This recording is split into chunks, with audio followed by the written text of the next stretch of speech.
I can still feel the sting of metal dust on my skin. Even after all these years, it would stick to your sweat like glitter, but darker, heavier, like the war itself had a way of clinging to you. The air inside the factory was always thick, a haze of smoke and effort that blurred faces and swallowed voices. You could barely hear yourself think, only the hammering, the drilling, the constant thunder of machines eating away at silence. It was 1942, and we were told every second mattered, every bolt tightened, every rivet punched could mean another boy coming home alive, or not. We weren't soldiers, not yet anyway, but it sure felt like we were fighting something. The newspapers said the Germans were miles ahead, that their Luftwaffe ruled the skies like God. And in those early months, it was hard not to believe it. Every headline felt like a punch to the gut. Our boys dying in North Africa, in the Pacific, in places I couldn't even point to on a map. And here we were, covered in grease and sweat, trying to turn wrenches fast enough to stop the bleeding. They said we were too slow, too soft, too late. But when I looked around that factory floor, I didn't see weakness. I saw 1,000 tired faces determined to prove the whole damn world wrong. The first plane I helped build was an ugly thing, the fuselage dented in 3 places, the nose slightly crooked, the engine coughing like an old man. But when they wheeled it out into the daylight, the way the aluminum caught the sun, it was like watching something sacred come to life. We cheered like fools when the propeller spun up and roared. You'd think it had taken flight right there on the ground. I didn't know it then, but that feeling would become an addiction. The idea that what we were doing mattered, that somewhere down the line a pilot would trust his life to the parts my hands had touched.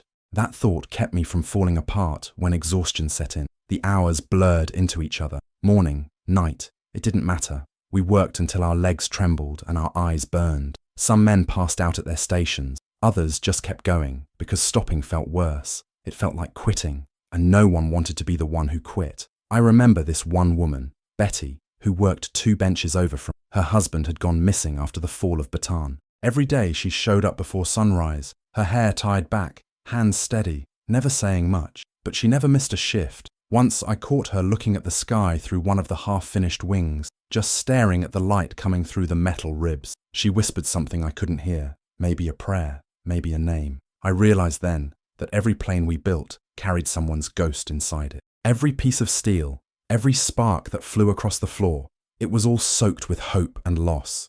We weren't just building machines, we were building memorials that could fly. When the government men came to inspect the plant, they told us our numbers weren't good enough. We were falling behind the schedule, still too slow to match German production. You could see the anger in their eyes, the frustration behind their clipboards. But none of them had dirt under their nails. They didn't know what it felt like to hold a wrench until your hand bled, or to push through another 12-hour shift, knowing your brother was out there fighting in a cockpit you might have helped build. That's when something changed in us. It wasn't patriotism, not really. It was pride, the stubborn kind that makes you dig in your heels and refuse to let anyone tell you you're not good enough. We doubled down. The nights grew longer. The engines grew louder. We started sleeping on the factory floor, curled up between crates of parts, waking only when the foreman kicked us back to work. We were hungry, angry, exhausted, and alive. One night, sometime in December, the power went out across the whole block. Everything went black and silent for a moment that felt like forever. Then one of the old machinists, Charlie, lit his cigarette and said, "Guess we'll work by faith tonight." Someone laughed, and just like that, the tension broke. We set up lanterns, flashlights, anything that burned, and kept going. The shadows of our hands stretched across the metal like ghosts helping us finish the job. When the lights finally came back, I remember looking at that half-built bomber and thinking, we did it. Not because it was done, but because we hadn't stopped. We never stopped. By the start of 43, something started to shift. More planes rolled out every week. The airfields were filling up. The papers changed their tone.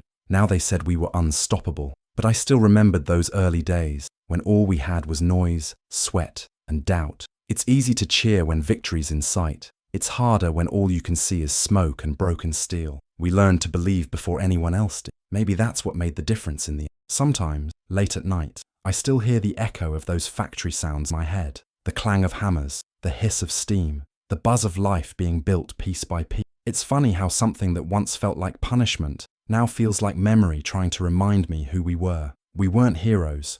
We were just tired kids trying to outwork fear. But that's the thing about fear. It makes you move faster. It makes you build harder. It makes you believe that even the smallest screw, the smallest act of effort, could tip the balance of the war. Tell me, where are you watching this story from tonight? I'd like to know who's out there listening, because stories like this only live if someone's still willing to hear them. The rhythm of the factory became the rhythm of our lives. Wake up before dawn, drink bitter coffee that tasted like metal shavings, step into the hangar, and disappear into the noise. You didn't think, you didn't talk much, you just worked. Days blurred into each other until you couldn't tell Tuesday from Sunday. The war had eaten the calendar. The only thing that mattered was the count, the number of planes rolling off the line. We started keeping track ourselves, scribbling numbers in chalk on a wall no one else cared about. Every time another bomber rolled out, someone would mark it down, a quiet act of defiance against the voices that still said we were too slow. Those marks became our heartbeat. Some nights, after the last shift, I'd stand there alone staring at that wall, running my fingers over the rough chalk dust, whispering the names of the boys overseas. I didn't know them personally, but I felt like they were all waiting for us to hurry the hell up. When I think back, I realize how young we all were. Most of us hadn't seen much of the world beyond our own towns. We were factory kids, farmers' sons, mechanics, dreamers. The girls came in droves after the draft took the men. They learned faster than we did. Steady hands, sharp eyes, no hesitation. The factory became its own kind of battle, with sweat instead of blood, but the stakes were just as high. The foreman, a man named Harris, used to walk up and down the rows shouting, "Every plane is a life, every delay is a death." Harsh words, but they stuck. He'd fought in the last war, had a limp that told his story before he opened his mouth. He carried a pocket watch that had stopped at 11 a.m. on November 11th, 1918, the armistice moment. He said it reminded him that time was fragile, and we couldn't waste it. None of us ever did again. There was one morning when the first P-47 Thunderbolt we'd built successfully took off from the test strip behind the plant. The roar of that engine shook the windows and every heart inside. We all ran outside, grease-stained, wide-eyed, watching it climb into the sky like something alive and angry. Someone shouted, "That's ours!" And we all started cheering, laughing, crying. For a moment, the whole world disappeared. It was like watching a piece of your own soul break free and take flight. That night, we stayed late, working double shifts without being asked. No one wanted to leave. We wanted more of that sound, the sound of American thunder answering the German sky. But victory was never clean. News came in waves. First a cousin lost over Italy, then a neighbour's boy missing in action over France, then a letter from my own brother saying his unit had taken heavy fire in the Pacific. Every plane we built felt more personal after. I used to trace my brother's name in the dust on the side of the wings, as if the metal could somehow protect him. Some men broke under the weight of it. I saw one of the welders throw his torch one night and walk out, shouting that he couldn't take building death machines anymore. The next morning, he came back, eyes red, head down, and went right back to work. He didn't need to say why. None of us did. We all carried our ghosts quietly, side by side. As production grew, something inside me started to shift. The fear that used to drive me was replaced by something steadier. Pride, maybe, or faith. We stopped being too slow. The charts on the wall changed colour, new bars rising like a flag inching up a pole. There was talk in the papers about the arsenal of democracy, and for the first time, I understood what that meant. We weren't just building planes, we were building power, the kind that could reach across oceans, punch holes through tyranny, and bring boys home alive. That thought burned in my chest every time I picked up a wrench. I didn't feel small anymore. I'll never forget the day a pilot came to visit the factory. His name was Captain Reynolds, a tall kid from Ohio, with the kind of grin that said he'd already stared down death and didn't mind doing it again. He'd flown one of the bombers we'd built, said it took flak over Berlin, and still made it back. He shook every hand he could find, thanked us, like we'd saved his life personally. He said, "When you're out there, and you hear those engines still running after the sky lights up red, you remember the hands that built them. You remember home." For weeks after that, everyone in the plant worked faster, harder, louder. We didn't need orders. We had purpose. Looking back now, I think that's when I stopped feeling like a factory worker and started feeling like a soldier without a rifle. We were part of something enormous, bigger than any one of us could understand. The Germans had speed, precision, discipline, but we had heart. And heart, I learned, can move mountains or build 500 planes before the year's end. There were nights when I'd walk out of the plant at dawn, the sun just breaking over the smokestacks, and I'd look at the sky, empty then, but soon to be full. I'd imagine a swarm of bombers roaring east, an iron flock blotting out the sun over the fields of Europe. The thought gave me chills. I'd whisper the same thing every time. Go get them. Don't stop. You know, sometimes people ask what it felt like to live through that kind of moment, to see a country transform from fear to fury to faith. I tell them it didn't happen all at once. It happened in the slow tightening of a bolt, the steady rise of a chart, the shared exhaustion in 100 pairs of eyes that refuse to give up. That's how wars are won, not in speeches or headlines, but in the quiet, endless noise of people who decide they've had enough of losing. If you're still here listening, take a second to subscribe. Not for me, for the stories that deserve to be remembered. Because the moment we stop telling them, the silence comes back. And silence, my friend, is how we lose again. They said a man never forgets the first time he sees his work in action, and they were right. I was stationed in England by then, 1944, just outside of Cambridge. The airfield was a sea of wings and engines, rows of silver giants waiting for dawn. I'd gone from wrenching bolts in Detroit to maintaining engines in the field, and though it was the same smell of oil and fuel, the stakes were 10 times heavier. You could hear it in the air, the anticipation, the quiet terror before takeoff. The men smoked in silence, faces pale in the cold light, checking maps and letters like they were talismans. I'd never flown a mission myself, but I watched them go every morning, those planes I'd helped build, roaring down the runway with their bellies full of fire and steel. I used to stand there with my hand over my heart, feeling the tremor of engines shake through my bones. It wasn't patriotism exactly, it was connection. Those weren't just planes.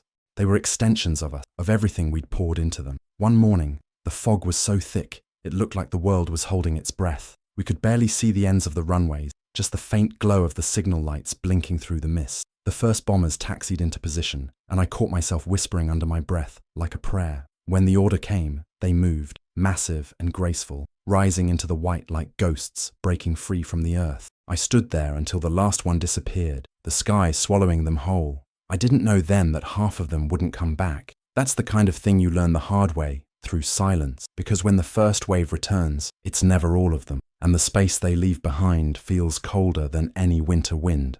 I remember the first time I saw them come back from a run over Germany. The sky was bleeding orange as the sun dropped behind the clouds, and one by one the bombers appeared like wounded birds limping home, some missing engines, some with holes punched through the wings big enough to crawl through. The ground crews ran like hell to meet them, waving, shouting, counting. Every time a plane touched down, a cheer went up. Every time one didn't, the silence grew heavier. You learn to cheer quieter over time. You learn that survival isn't victory, it's a postponement. There was a kid, barely 19.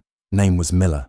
He used to come by the hangar every night just to sit near the engines while we worked. Said he liked the sound. They made him feel safe. One night, before a big mission, he gave me a folded piece of paper. Just in case, he said. If I don't make it, send this to my mother. I told him not to talk like that he'd be fine. He smiled anyway, said, "You built her, didn't you? Then I trust her." I watched his plane take off the next morning, engines roaring like thunder. We waited all day for their return. His ship never came back. I carried that letter in my pocket for 3 days before I could even bring myself to read the address. The airfield changed after that. We still worked, still smiled when the cameras came by, still wrote home saying everything was fine, but we were building and fixing machines that came home soaked in death. Every streak of oil, every dented propeller told a story we didn't want to hear. Some nights I'd walk through the hangars alone after curfew, the metal hulls reflecting the moonlight like sleeping beasts. I'd rest my hand against them, whisper names I couldn't say out loud. The planes felt alive in a strange way, breathing in the cold through their vents, dreaming of flight and fire. I swear, sometimes I could almost hear them whisper back. Then came the mission they called Big Week, February 19. The skies over Germany would see hell that week, and we were right in the middle of it. 500 planes were prepped to take off in waves, B-17, B-24s, the big boys. The airfield looked like a steel ocean, propellers turning, engines screaming. You couldn't hear a word, just the heartbeat of war. I'd been assigned to the ground crew of a squadron headed for Leipzig. They were supposed to hit the aircraft factories deep inside enemy territory. Irony. We were about to bomb the same kind of place where men like us worked for the other side. Same sweat, same noise, different flag. When the order came, the sky exploded into motion. One after another, those giants rolled forward, the ground shaking beneath our boots. The air filled with smoke and sound until it felt like the earth itself was trying to lift off. I craned my neck until my eyes watered. watching them rise, hundreds of silver birds turning into black specks against the dawn. It was beautiful in the most terrible way. And then, hours later, we started counting them back. 1, 2, 3. Each one that landed was a breath released. Each one missing was a hole in the air that no sound could fill. We lost 77 planes that day, thousands of men. The German flak had been merciless, their fighters faster and sharper than we'd hoped. But the factories we hit, gone. The Luftwaffe lost more than they could replace. For the first time, our commanders said it aloud. The tide had turned. We'd broken their back. We didn't know it then, but Big Week was the moment the air war shifted for good. That night, I sat on an overturned crate near the hangar, staring at the wreckage of a bomber that had limped home on one wing. The nose was torn open, glass shattered, blood still on the seats. I ran my hand along the fuselage, feeling the heat still pulsing from its wounds. We'd built that thing to withstand hell, and it had, but it had cost everything. I thought about Miller, about Betty back home, about all the hands that had touched that plane before it took flight. I realized war wasn't just about who built faster or who shot straighter. It was about endurance, the will to keep going long after reason says you shouldn't. By the time I stumbled back to the barracks, the sky was clear again. The stars looked close enough to touch, and somewhere out there, far beyond what I could see, the German Air Force was gasping for breath. We'd done it, not in one day, not in one mission, but in every hammer strike, every turn of a wrench, every man who refused to stop even when the odds said he should. That night, I wrote in my journal for the first time since I'd arrived. We were never too slow. We were just gathering speed. The first time I saw a German fighter up close, it was already on fire. I remember the sky being the wrong color that day, too bright, too calm for what was happening. I was on an emergency maintenance crew attached to a forward airstrip in France, not long after D-Day. Our job was to keep the planes flying no matter what. Field repair, reloading, refueling, pushing the machines back into the air while the fight was still overhead. You didn't think about dying, you just moved. The sound of gunfire echoed constantly, distant but close enough to taste the vibration in your teeth. We could hear the roar of engines clashing in the clouds above us, the rattle of machine guns, the screaming dive of metal cutting through the wind. Every time a shadow passed over the ground, we flinched. It could be one of ours or one of theirs. You never knew until it was too late. That day, I was tightening the clamps on a P-51 Mustang's radiator line when the sirens went off. Someone shouted, "Bandits!" and the world exploded into chaos. We dropped everything and scattered for cover. The sky turned alive with motion, streaks of light, black dots weaving and twisting, flashes like angry stars. I looked up just in time to see a Messerschmitt come diving straight at the airfield, guns blazing. The bullets hit the dirt a few yards from where I was crouched, throwing dust and metal into my face.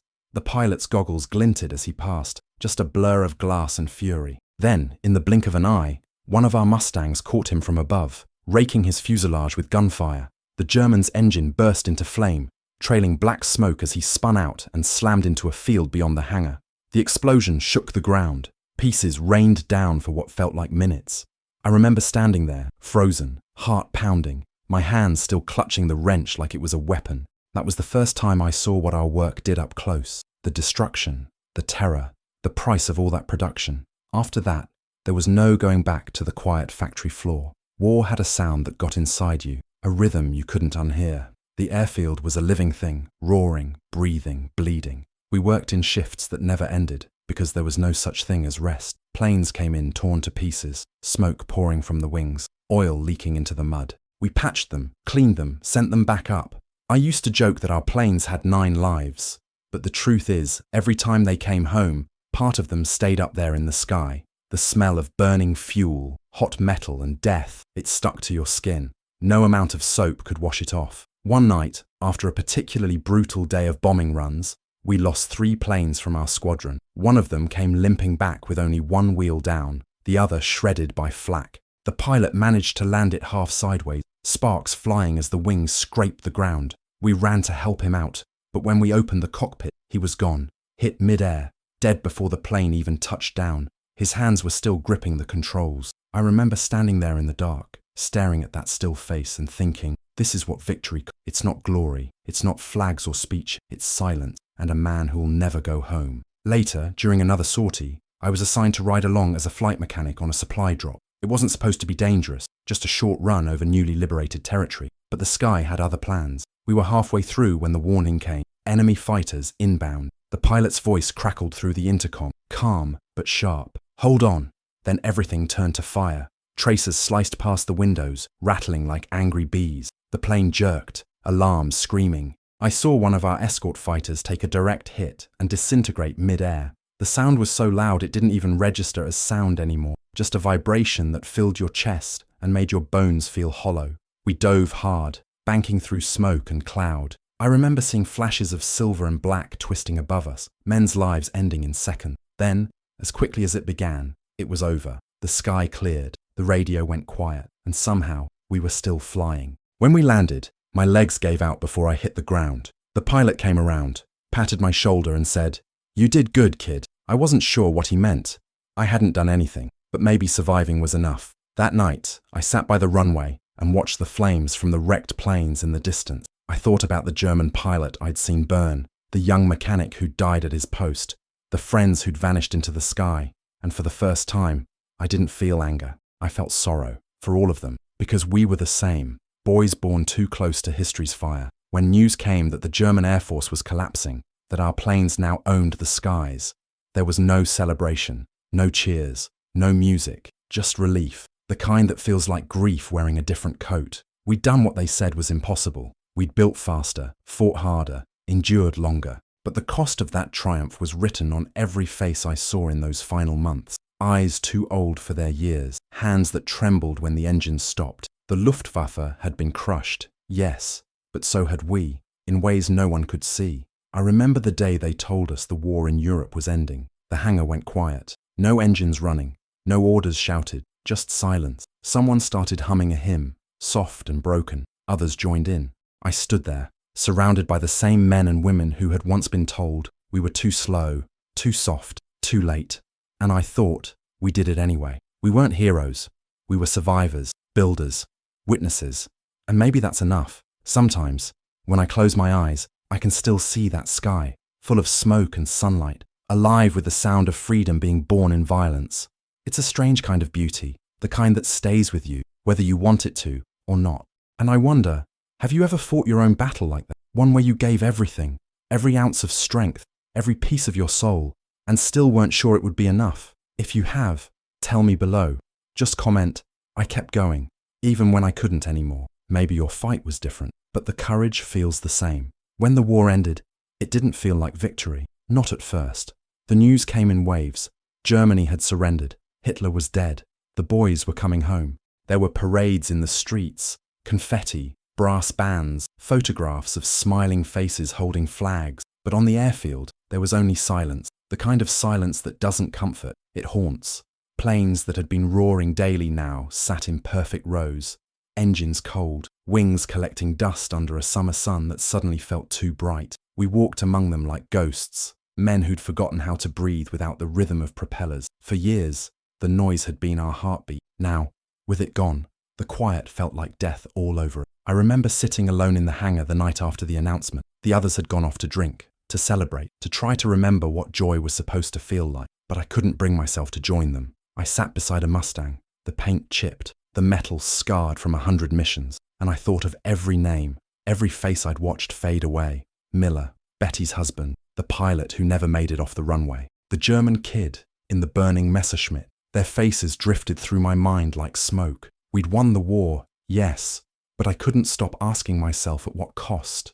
The world was quieter now, but inside me it still roared. When I finally went home, everything looked smaller. The streets, the houses, the people, even the sky seemed lower somehow. My mother hugged me like she'd never let go, but when she pulled back, she stared at me as if trying to find the boy she'd said goodbye to years before. He wasn't there anymore. None of us were the same. The noise of the factory was gone, replaced by the ticking of the kitchen clock, and it felt unbearable. Every sound reminded me of something else. Coffee boiling like oil, wind through the trees like distant gunfire. Sometimes I woke up in the night, reaching for tools that weren't there, my hands moving in the dark, still trying to fix something that had already been broken beyond repair. They called it readjustment. I called it survival. We weren't built for peace anymore, not right away. The country wanted to move on, to rebuild, to forget. But forgetting isn't something the soul allows. Not when you've seen what I saw.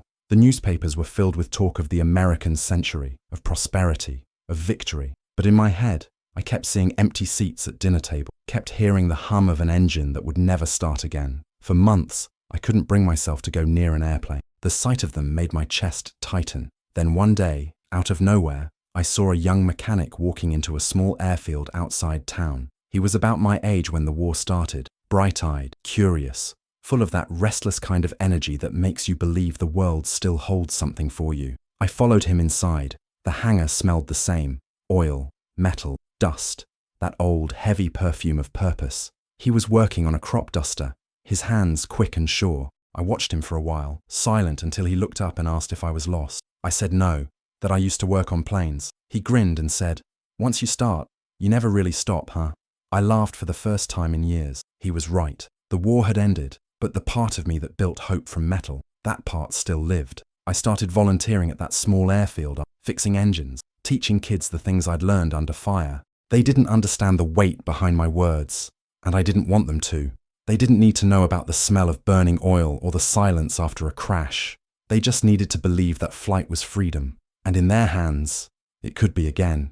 Sometimes I'd sit outside at sunset, watching those little planes take off. The sound wasn't the same as the warbirds. It was softer, gentler. But when the light hit the wings just right, I could almost see the old silhouettes of Mustangs and Thunderbolts rising again, heading east toward a sky that had once been filled with smoke and courage. That's when I'd feel it, the ache, the pride, the sorrow, all at once. I realized then that maybe the point of surviving wasn't to forget. It was to remember it well enough to make sure it never happens again. Years passed, and the world kept moving. New wars came and went. New factories, new faces, new fears. But I never stopped thinking about those days when we were told we were too slow, when doubt was thicker than smoke, and we proved them all wrong.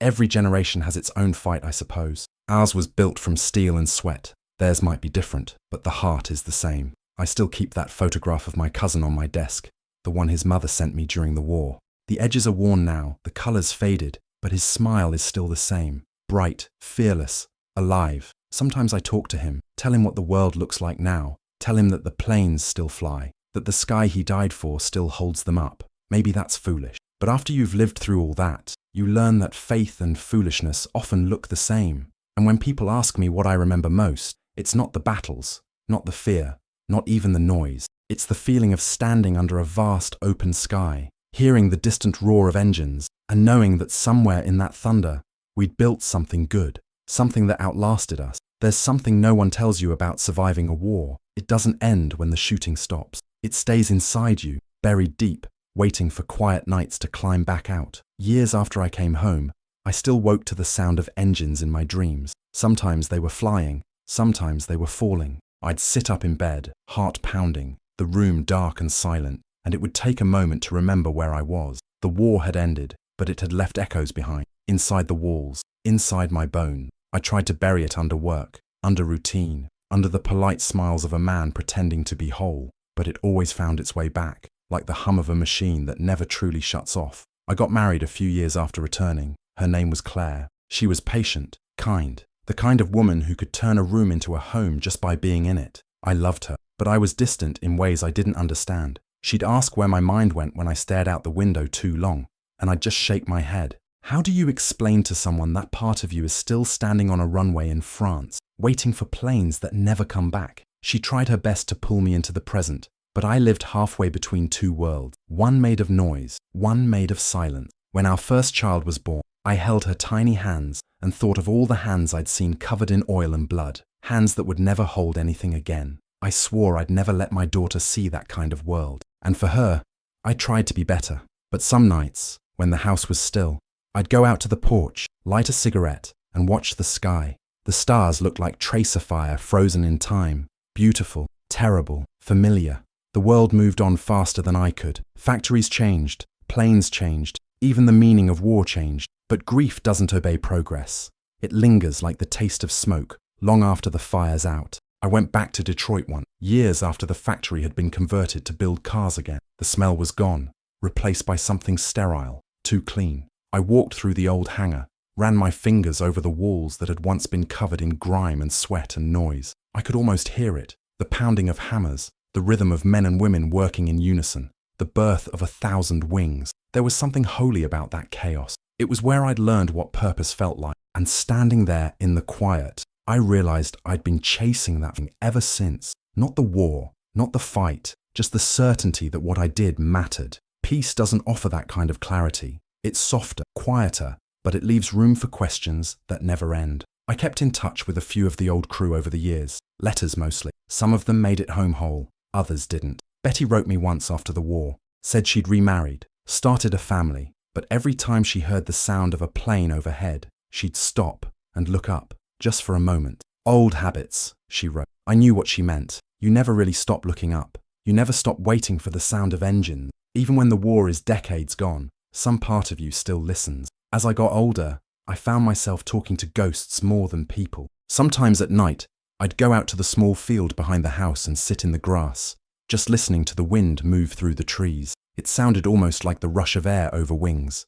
I'd close my eyes and imagine those old planes again, rising, diving, roaring across the sky. It wasn't sadness, not exactly. It was remembering. And remembering is its own kind of peace, I think. You don't stop missing what you lost, but you learn to carry it differently. Like the hum of an engine under your skin, always there, steady, alive. Claire used to tell me I had a gift for fixing things. She was wrong. I wasn't fixing. I was atoning. Every bolt I turned, every machine I brought back to life, it was a conversation with the past. A way to prove that creation could outlast destruction. Maybe that's what all of us were doing after the war. Building, loving, trying to put the pieces back together, even when we knew the shape would never be the same again. Now, when I look at photographs from those years, the factory floors, the airfields, the faces lined with soot and stubbornness, I don't see tragedy anymore. I see endurance, a generation of ordinary souls who were told they couldn't, and did anyway. We didn't just build planes, we built faith in each other. And though time has taken nearly all of them away, the sound of that faith still lives somewhere in the distance, like the faint echo of engines fading into the horizon. I'm an old man now. The hands that once built engines can barely hold a cup without trembling. The sounds that used to fill my world have faded to a low hum in my ears, like the distant echo of propellers that never quite stop turning. Sometimes I sit by the window in the mornings and watch the contrails stretching across the sky, long white scars drawn by planes that look like toys from here. Every time I see one, I smile. Somewhere up there, someone is flying because we built the wings that made it possible. It's strange to think that the noise of our youth became the silence of our legacy. I've kept a few things from those days. A wrench, still dark with oil, a patch from my uniform, a photograph of the crew, standing in front of a bomber we'd finished 2 days before it was shipped overseas. We looked young, too young. Our faces were tired but proud, our eyes fixed on something beyond the horizon. Every time I look at that picture, I think of how we had no idea what was waiting for us. Maybe that was a blessing. You can only move forward when you don't yet know what the cost will be. Sometimes, my grandson asks me about the war. He's 10, full of questions, curious in that fearless way kids are, before the world teaches them about pain. He asked me once, "Were you scared?" I told him yes, every day. But being scared doesn't mean you stop. It just means you keep moving, one bolt, one breath at a time, until fear has to catch up. Then he asked me something that stopped me cold. "Did you win?" I didn't know what to say. The war ended, yes. The enemy surrendered. But winning? Winning means something different now. I think we won because we refused to give up, because we built when we could have broken, because the world still flies free. There are fewer of us left now. The reunions got smaller every year until one day they just stopped happening. But when I talk to the few who remain, over the phone or through letters, the voices still carry the same weight, the same warmth. We talk about engines and songs and the smell of the hangar. We talk about how the world has changed, how planes now fly faster, farther, higher than we ever dreamed. And every time someone says the same thing, we were part of the beginning. That's what comforts me now. Knowing that long after we're gone, pieces of what we built will still be up there, gliding through the blue, whispering our story in the wind. Sometimes at night, when the house is quiet and the world outside feels still, I go through my old journal. The pages are yellowed, the ink faded, but the words still hold power. On one page, I'd written, "We were never too slow. We were just gathering speed." I smile every time I see it. It reminds me that everything worth building, whether it's a plane, a dream, or a life, takes time. People doubt you, tell you it can't be done.